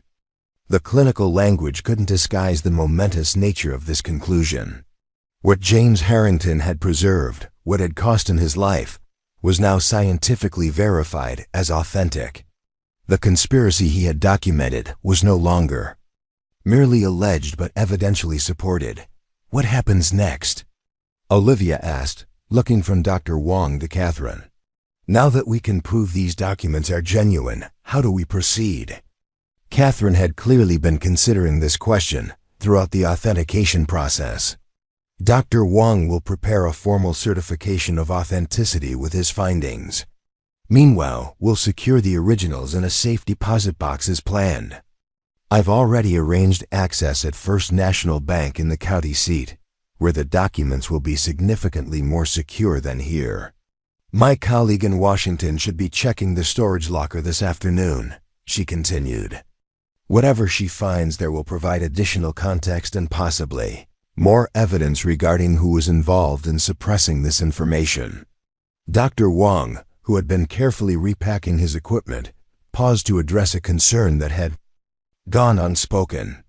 You should all understand that what we're dealing with here goes beyond historical curiosity.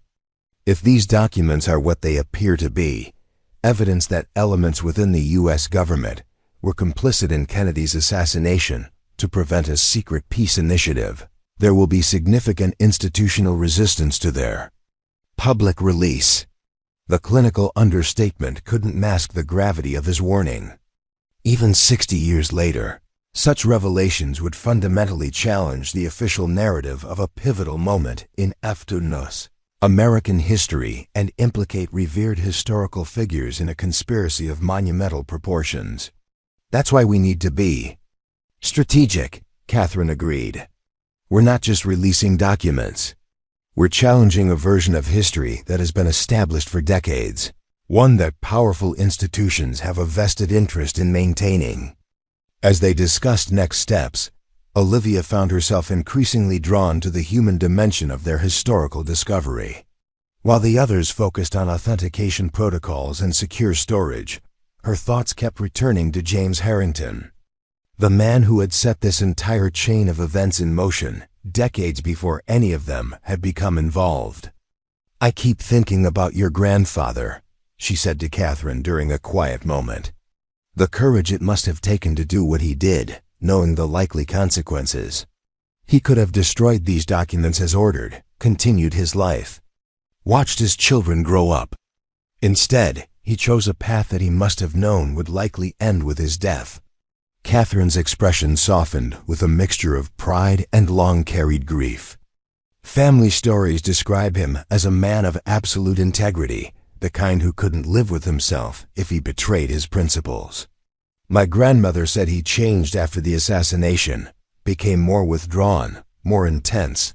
She thought it was simply the shock of losing a president he admired. Now we know it was much more than that. He was watching history being rewritten in real time, Olivia observed. witnessing a truth being buried while a false narrative took its place. For someone who valued integrity above all else, that must have been unbearable. This conversation was interrupted by Walter, who had been keeping watch through the front windows. "Car coming," he announced tensely. "Black sedan, government plates, moving slowly like they're examining the building." Dr. Wang immediately began packing his equipment with increased urgency. "We need to secure these documents now," he advised. "If someone official is showing interest in this location, we can't risk having them discovered here." Catherine moved to the window, observing the vehicle with narrow-eyed focus. "It's stopping across the street. One occupant, male, appears to be photographing the building." A chill ran through Olivia as she remembered Catherine's discovery about the Freedom of Information request filed by the American Security Heritage Institute.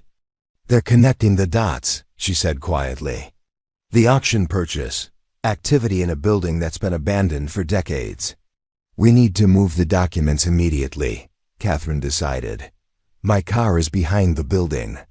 We can transfer everything now while they're still conducting surveillance from a distance." What followed was a carefully choreographed operation.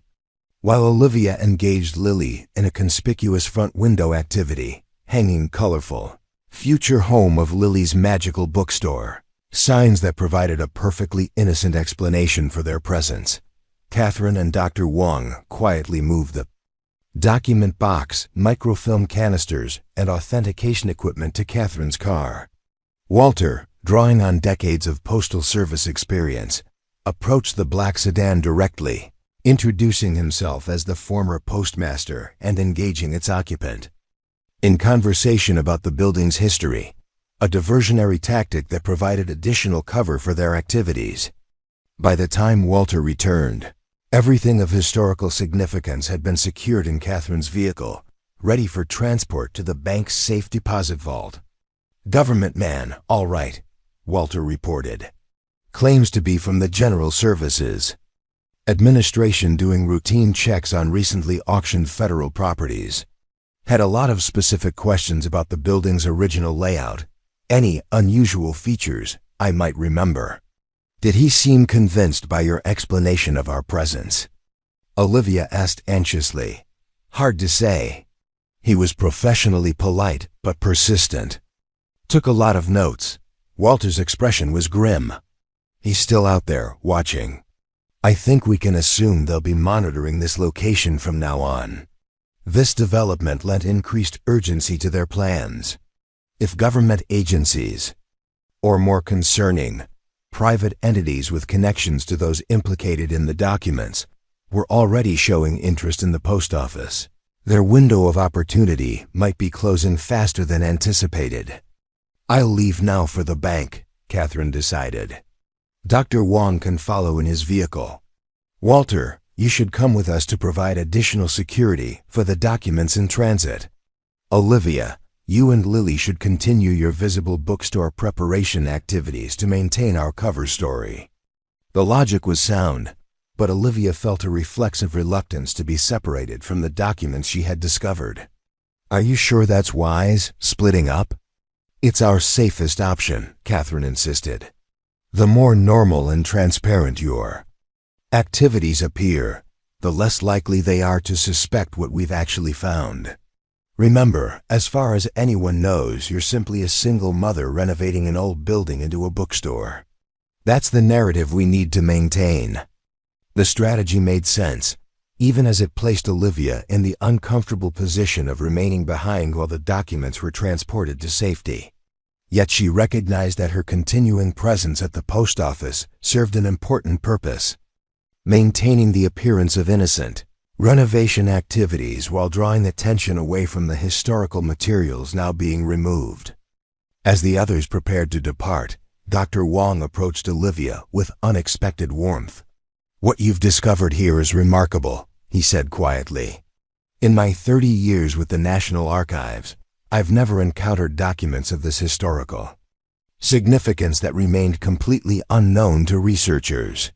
You've potentially changed our understanding of a pivotal moment in American history." His professional validation was oddly moving, confirmation that the risk and responsibility they had taken on was proportionate to the historical importance of their discovery. After Catherine, Dr. Wong, and Walter departed with the documents, Olivia found herself in the strange position of pretending normalcy while acutely aware of the surveillance continuing outside. She engaged Lily in exaggerated cleaning activities near the windows, making their renovation project as visible and ordinary seeming as possible. "Why is that man taking pictures of our building, Mom?" Lily asked with a child's directness, noticing the sedan still parked across the street. "Probably because it's an interesting old building, sweetheart," Olivia replied, striving for a casual tone. "It has beautiful architecture that you don't see much anymore." The little girl accepted this explanation with a nod. "It is pretty special. That's why we're going to make it the best bookstore ever, right?" "Absolutely," Olivia agreed, grateful for her daughter's unwavering enthusiasm. "The very best bookstore ever." As evening approached, the black sedan finally departed, though. Olivia had no illusion that their surveillance had truly ended. More likely, it had simply shifted to less obvious methods. Walter returned alone shortly afterward, reporting that the documents had been successfully secured in the safe deposit box, with Catherine and Dr. Wong continuing on to the university to begin the process of properly digitizing the microfilm copies. Catherine also heard from her colleague in Washington, Walter added, once they were certain they couldn't be overheard. "The storage locker contained exactly what we hoped, additional evidence James Harrington compiled before his death. Most significantly, recorded conversations between military officials discussing the problem of Kennedy's secret peace initiative and the need for decisive action to maintain America's strategic position. The implications were staggering, audio evidence that would complement the written documents, providing even more compelling proof of the conspiracy Harrington had uncovered. With both the original letters and these recordings, the case for historical revision became nearly irrefutable. Catherine's colleague is bringing everything back with her tomorrow," Walter continued. "She's traveling under academic credentials that provide a legitimate reason for transporting historical materials. By this time tomorrow, we'll have consolidated all the evidence James preserved." The progress was encouraging, yet Olivia couldn't shake her growing sense of vulnerability. The appearance of government surveillance suggested that powerful interests were already aware of unusual activity at the former presidential postal station. How long before they connected that activity to the documents Harrington had hidden? 60 years earlier. "We need to accelerate our timeline," she told Walter. "The longer we wait to make this public, the more opportunity they have to interfere." The old postmaster nodded in agreement. "Catherine's working on that too. She's arranging a meeting with the Congressional Oversight Committee for Historical Records, a bipartisan group specifically tasked with addressing sensitive historical documents that might require special handling due to national security implications. Politicians?" Olivia questioned skeptically. "Can we trust them with something this explosive?" "The committee has a specific mandate to ensure historical transparency," Walter explained. "Its members are sworn to prioritize historical accuracy over political considerations. More importantly, bringing this to a congressional committee creates a formal record that can't be easily buried or dismissed." This approach made strategic sense, balancing the need for proper authentication and institutional credibility with the practical necessity of creating too many points of public awareness for anyone to effectively suppress the information. As night fell over the old post office, Olivia and Lily settled into their increasingly organized living space in what had once been the postmaster's office. Walter had insisted on staying with them, concerned about their safety after the day's surveillance activities. He established himself in the break room, converting an old postal service couch into a makeshift bed. With Lily finally asleep after an extended bedtime story, Olivia found herself drawn to the window, gazing out at the quiet street of Maplewood Creek. In just a few days, her life had transformed from that of a widowed history teacher seeking a fresh start to a key figure in potentially rewriting a crucial chapter of American history.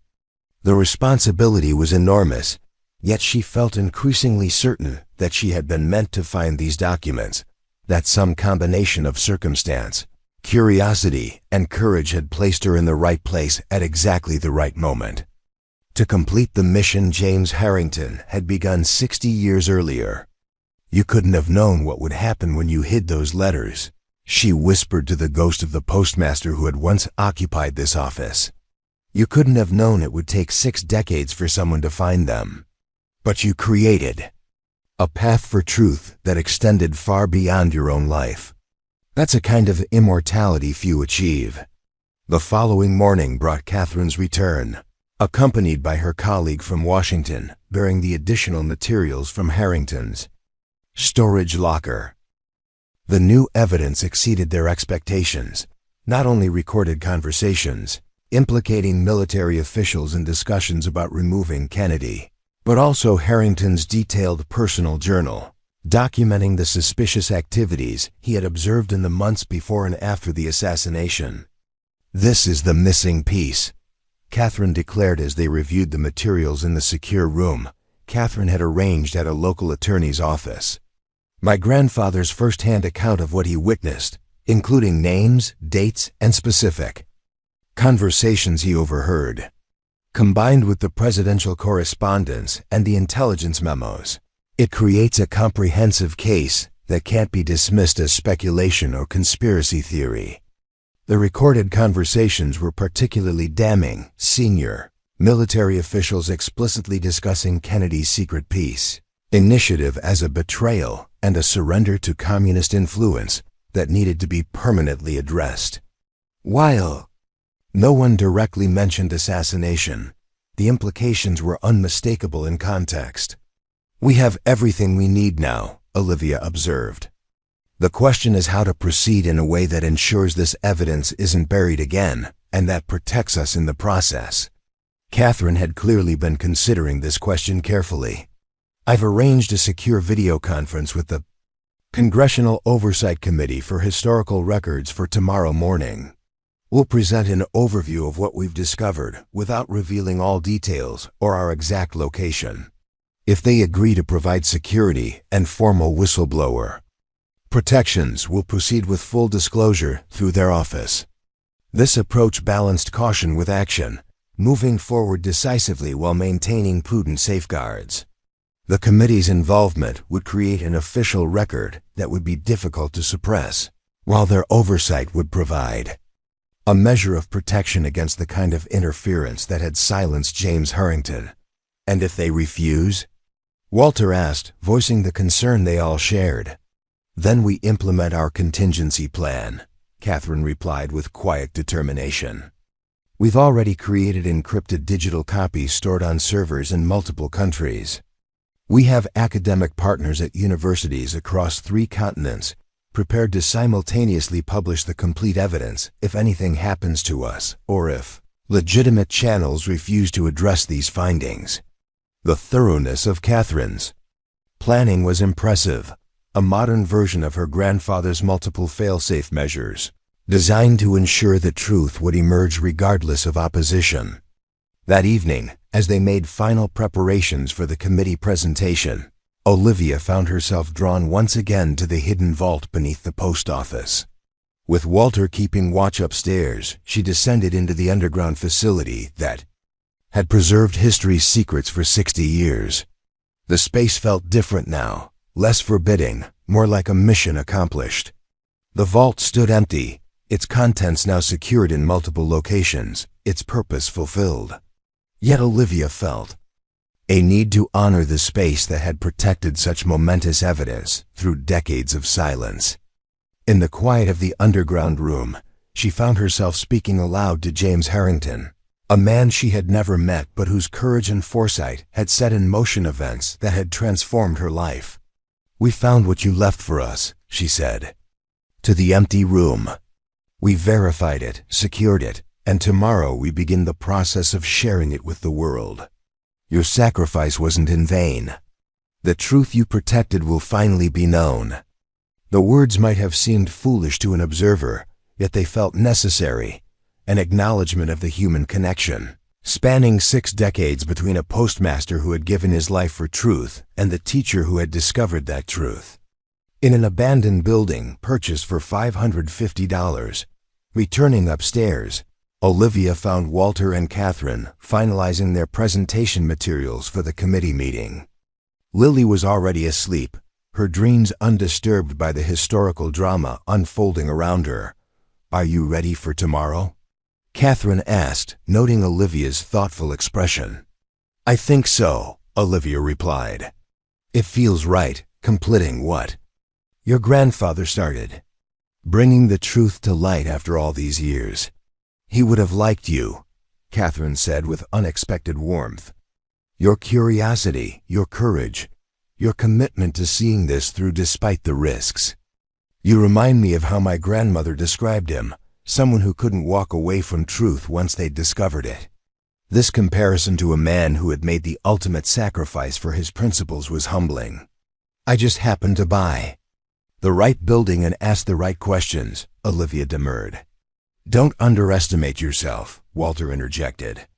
"Plenty of people might have found that hidden panel and that key, but few would have followed where they led, especially once they understood the potential danger. You've shown remarkable courage throughout this process." The conversation was interrupted by Catherine's phone ringing, her colleague at the university, calling with news that the committee had agreed to move their meeting forward to that evening, citing security concerns about waiting until morning. "They're ready for us now," Catherine reported after ending the call. "Secure video conference in 30 minutes. They've arranged protective details for each of us during and after the presentation." This accelerated timeline was both encouraging and slightly alarming, suggesting the committee recognized the significance of what they had described in their preliminary communication and perhaps shared their concerns about potential interference. As they prepared for the video conference that would begin the process of formally introducing James Harrington's evidence into the historical record, Olivia found herself thinking not about the past, but about the future. How would history textbooks describe these events 10 or 20 years from now? How would future generations understand the significance of what they were about to reveal? In the end, this isn't just about correcting the historical record of what happened in 1963, she observed to Catherine and Walter. It's about affirming that truth matters, that even 60 years later, with most of the principal figures long dead, bringing the facts to light still has profound importance for who we are as a nation. Catherine nodded in agreement. "My grandfather understood that. It's why he risked everything to preserve these documents, why he created so many backup measures to ensure they would eventually be found. He believed the American people deserved to know the truth about their own history, no matter how painful or complicated that truth might be." As they established the secure connection for their meeting with the Congressional Oversight Committee, Olivia felt the weight of historical responsibility balanced by the certainty that they were doing exactly what needed to be done.